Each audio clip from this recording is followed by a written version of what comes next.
Buying fixer-uppers can be either a dream or a nightmare. Let me show you how to get it right. In this video, we're going to go over 7 tips on when you're buying a fixer-upper here in the Kelowna real estate market and how to get around it.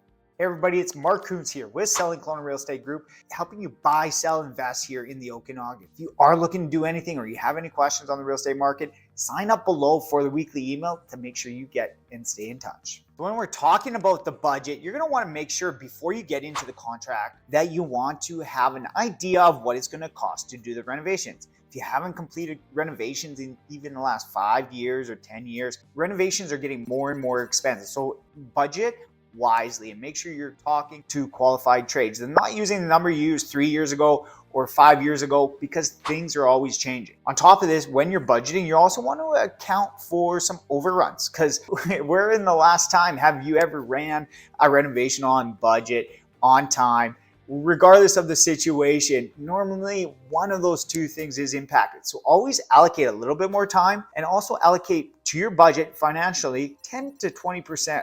Hopefully you come in under and you don't need the allocation and you get to keep that 10 to 20% in your pocket, but that is a budget-wise tip. The second thing is you're gonna wanna make sure to do an inspection. Inspections are key in this real estate market, and you wanna make sure that you know what you're buying. A $500 inspection can go a long way and uncover a lot of different terms. And it's not to say you have to walk away from this house because the inspection showed up poorly, but you can also negotiate on it and make sure you're accounting for everything and helping out with that budget and no unforeseen additional expenses come up. The third thing you're going to want to consider is what type of renovations are you doing?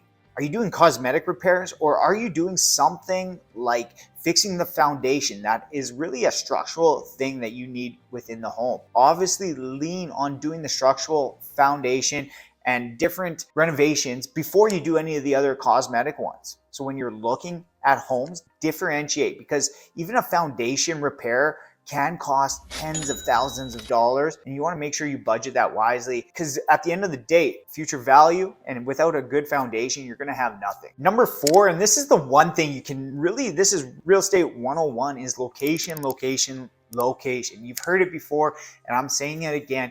You want to really be strategic on your location, on where you're buying this, and know the area. You want to consider resale value in the neighborhood, because you don't want to overspend on a home and be out of the average price point in the neighborhood. You also want to think about other schools and other amenities that this neighborhood offers home buyers. You change the home, but you can't change the location. Number 5 is, do you do it yourself or do you hire professionals? This really comes down to knowing your skill level and what you're capable of doing. Keep in mind, oftentimes, if you're trying to do it yourself, a lot of times you haven't done it before. It can take you a lot longer to complete the work and get it the way you wanted it, versus you could have spent a little bit of money and hired that professional to do it. So not always cutting corners in the budget is always a good idea to do it yourself, but there are good opportunities where you could also bring down the budget, whether it's painting yourself or... The number 6 thing you're gonna wanna do is getting proper permits in place and knowing the local codes and building codes on it. So if you're in the Kelowna real estate market, reach out, because I'd be happy to give you your local codes in what you can build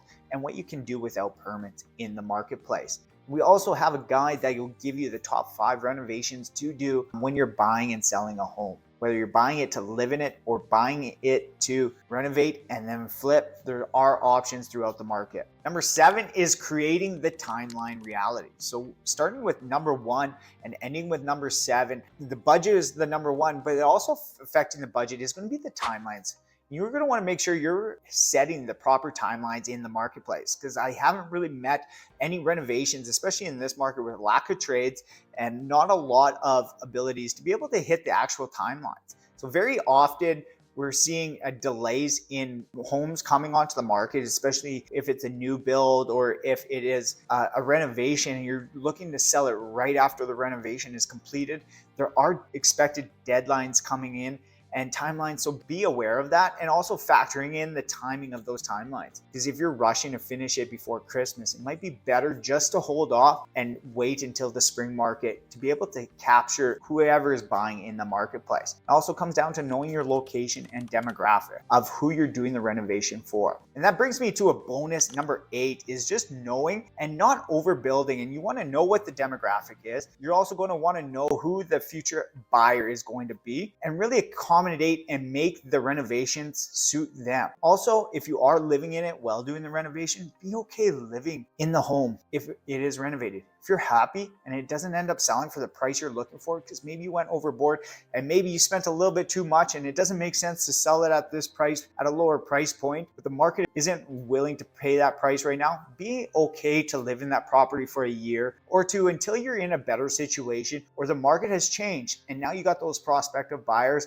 looking at your home. And then number 9, second bonus question here is know the resale value. What is the ARV? The ARV stands for after repair value. So know what that after repair value is going to be and budget it in. Make sure you're not losing money on the situation and factor in all the additional costs, including budget, time, deadlines, any cost overruns, whatever you're looking at, and also any fees associated with selling and property transfer tax. You need to factor that in all over the ahead of time if you are planning to sell. But if you're planning to live in it, you can really take out a lot of those other fees and just make sure you're making the right decision for yourself. Thanks for watching the video. And if you do have any questions on it, either follow us on Instagram at It's Marcoons or Selling Kelowna Real Estate on Instagram handles, or just shoot me a message, email. My phone number is below. I'd love to help you out.